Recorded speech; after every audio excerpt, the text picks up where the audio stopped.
Hey, the developers have re-released the Killzone crossover, but it's a legendary Warbond now, and we've got a brand new trailer. Oh, and also, we're gonna go over all the items, including some new stuff. I'll also show you all the stats for the weapons, plus we're gonna go over so much more. If you can do me a solid, start the video off by tapping the thumbs up button and the hype button below. With that said, let's jump in. Well, the developers have done it. They've re-released the Killzone items, and here's the good news. As you can tell from the thumbnail, this Warbond is completely free, yet there's a catch. You have to already own at least one of the original Killzone items. If you do, you can unlock this entire legendary Warbond at no extra cost. For instance, Arrowhead wrote, Helldivers 2 crossover Killzone is back, and this time it's back for good. It seems fitting that a year after their initial launch, we bring this iconic content, but now in a new and improved format and pricing. Yes, we totally heard you all. Then towards the bottom, they continued on to say, not only is the content returning with extra items, but we want to continue to do right by everyone who purchased Superstore content from last year. Therefore, a whole load of people will be able to unlock this legendary Warbond at no extra cost. Check out if you're eligible below. Okay, now that you know Helldivers, let's see if you're eligible for the free Killzone Legendary Warbond. Right here it says, if you own even a single item from the Killzone crossover, the entire Warbond will instantly unlock at no extra cost. Best of all, every Killzone item you already own will automatically appear as unlocked on the Warbond page, so you won't need to spend a single medal on anything you've already got. Now, if you only received the gifted Killzone items last December and never spent a single super credit on any Killzone items in the Superstore yourself, you unfortunately won't qualify for the full free Legendary Warbond. That said, your gifted items will still appear as unlocked on the Warbond page, no medals needed for those. You'll just have to spend medals on the remaining items you don't already own. So basically, if Arrowhead gifted you the armor from last December, then you're not going to be able to qualify for the free Legendary Warbond. Alright, lastly, players who joined after the Killzone crossover items left the Superstore last December will need to pay 1,500 super credits to unlock the Warbond. And that's everything you need to know.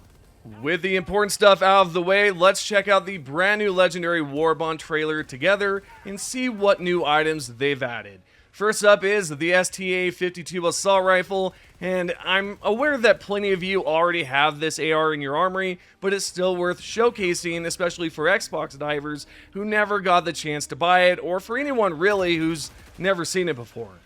Also, we have no idea whether they've buffed any of the weapons or rewards, and I'd be lying if I said I didn't care, because I definitely do. I'd love to see them buff the Killzone Warbond entirely. On that note, the current stats can be seen here, and I'll provide some clips for you to check out as well. As of right now, the StA-11 has light armor penetration, 90 damage, 56 ammo capacity, 14 recoil, and a fire rate of 790.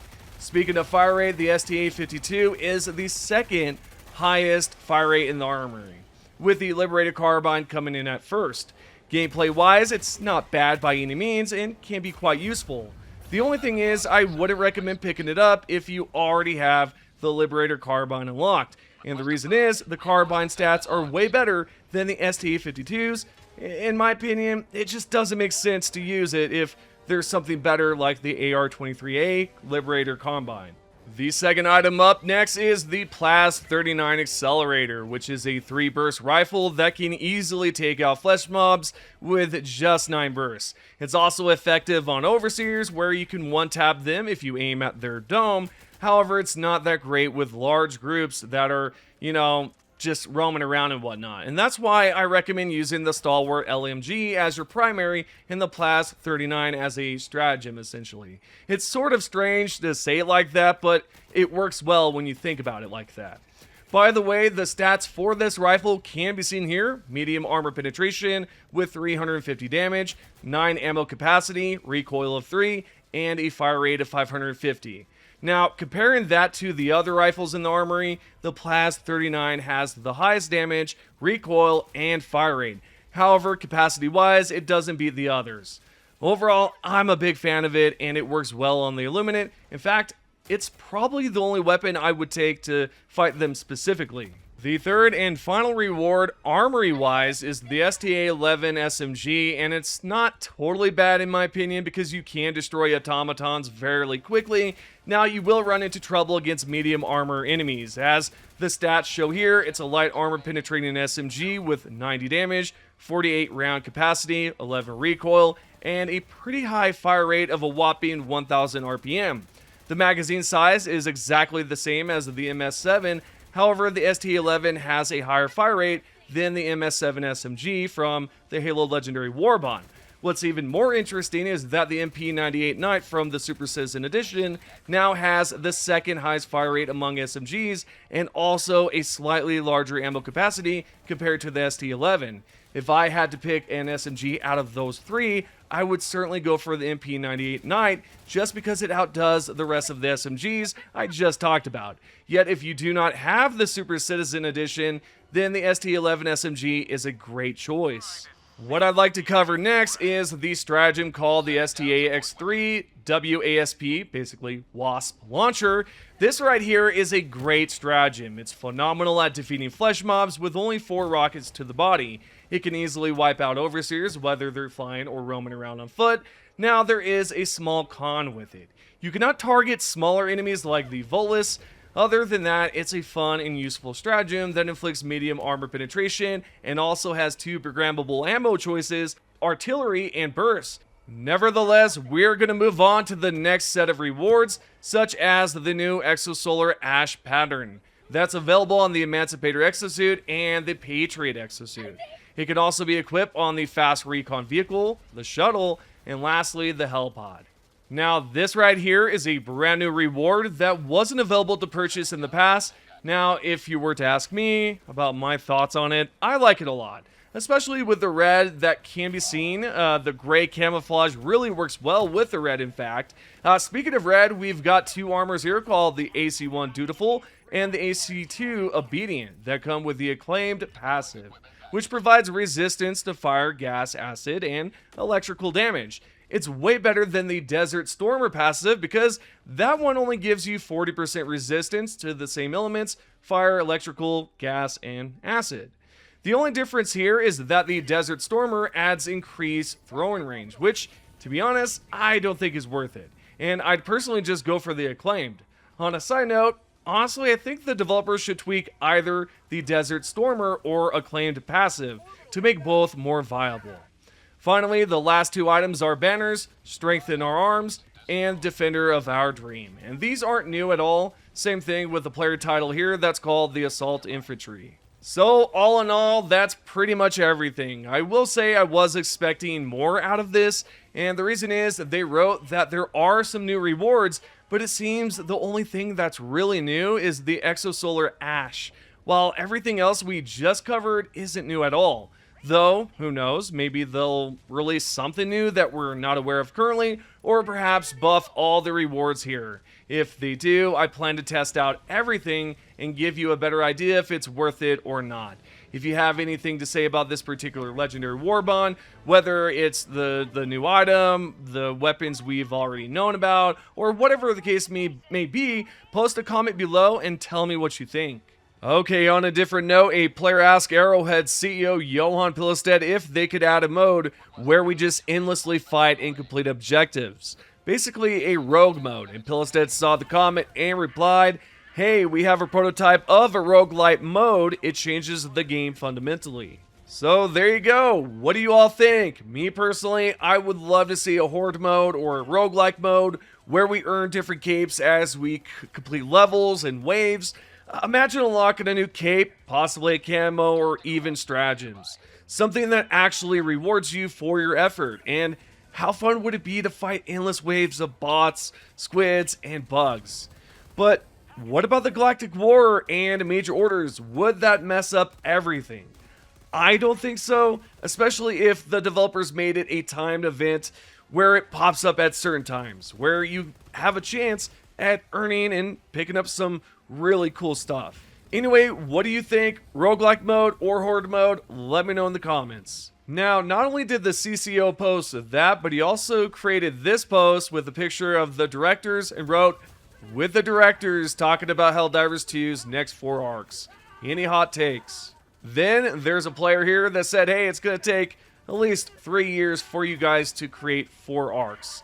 And Pilistad responded with this: LOL, yeah, we'll deliver a bit more often than that, especially now that we are in a better technical space.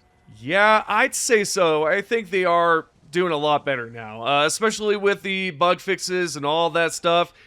But they do need to focus more on the performance, and hopefully that will continue to improve, as well as, you know, hopefully they'll be able to resolve the hard locking issues. I haven't experienced it at all, actually. I honestly can't remember the last time I hard locked. Lastly, we've got one more post here, and this Helldiver just wants, you know, Pilistad to hire folks that are actually going to care about it, right? And in response, Pilistad wrote, "We don't have control over hiring, but I am providing feedback on the script at least." Now that's great to hear, but the thing is, will Sony listen? We'll find out. So far, we've talked a lot about the content, we've went over some posts from, you know, the CCO, but now we have to talk about the major order because we've failed.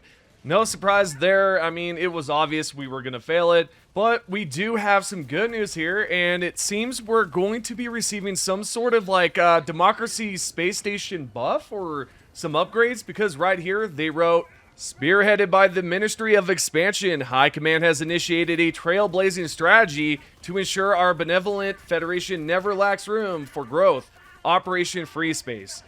To launch this project, High Command has ordered the construction of Pandora Base, a top-secret foundry dedicated to the ultimate evolution of the Democracy Space Station. Pandora Base will develop the next-generation galactic defense technology central to Operation Free Space."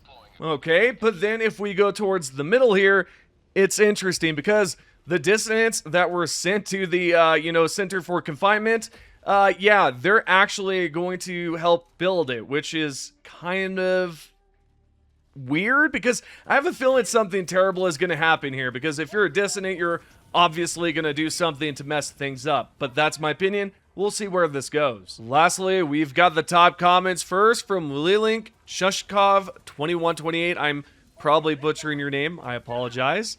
But she wrote that probably the reason why we're able to lift 500 kg is because of the fact that we're fighting on different planets and potentially having gravitational pulls. Yeah, maybe so. I didn't even think about that, so you might be onto something. The second top comment is by Raphael that said, "The Devastator's fire shoddy is no joke. If you don't watch it and keep your distance, it consistently one-shots you." That is so true. I don't know if it's an issue, but I have seen a lot of players suggest that they need to nerf it. Do they need to do it? I don't know. If you're listening to this, let me know. The third and final comment is by Julian that wrote that it's simple. The automatons use a different unit of measurement called clankergrams, which are equal to 20 grams. This comment totally threw me off, and I have to give you credit for coming up with such a clever way of explaining it, so thank you for that. Anyways, those are the top comments. Hope you have enjoyed today's video. If you can, support the video by subscribing, turning on notifications, and giving it a thumbs up. Thank you, and I'll see you in the next one.